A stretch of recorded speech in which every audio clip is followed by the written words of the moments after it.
గురుజీ వేదాల గురించి తెలియజేస్తున్నారు. ఓకే, వేదాల గురించి తెలియజేస్తూ ఉన్నాను. సరే, వేదాలు ఎన్నమ్మా?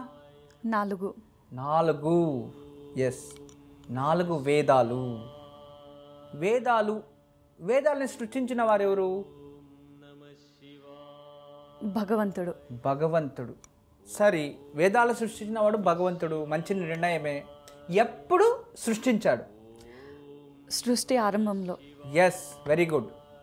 వేదాలు సృష్టి అయింది, భగవంతుడు సృష్టించాడు సృష్టి ఆరంభంలో. వేదాలు 4. ఓకే, అది ఏవి నీకైనా తెలుసా? ఋగ్వేదం, యజుర్వేదం, సామవేదం, అథర్వణ వేదం. ఎస్, ఇంకొకసారి చెప్పు.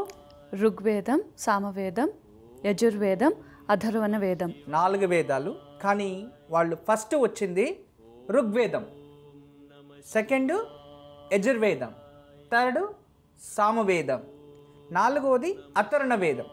సరే, ఈ 4 వేదాలు కూడా భగవంతుడు ఎవరికి ఉపదేశం చేశాడని ఏమన్నా తెలుసా నీకు? ఋషులకి. ఎస్, ఋషులకు. భగవంతుడు ఋషులను సృష్టించాడు. ఋషువులు ఎలా ఉపదేశం తీసుకున్నారో ఆ జ్ఞానాన్ని, వేద జ్ఞానాన్ని ఋషువులు ఎలా పొందారని ఏమన్నా తెలుసా? తపస్సు చేసి. ఎస్, తపస్సు. చూడండి, బాగా తెలుసుకోండి ప్రియా.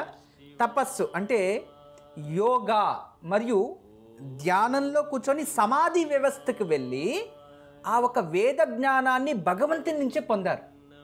ఇది చాలా అద్భుతమైన విచారం. తర్వాత ఒకటి చెప్తానేనండి, ఈ వేద జ్ఞానాన్ని, ఈ వేదం అనేది ఏదైతుందో జ్ఞానము ఫస్ట్గా నలుగురికి ఉపదేశం చేశాడు భగవంతుడు. 4 పొందారు. ఈ ఒక 4 ఎలా పొందారు అంటే సమాధి స్థితి, ఈ దీంట్లో వెళ్ళి యోగంతో జన్మించారు.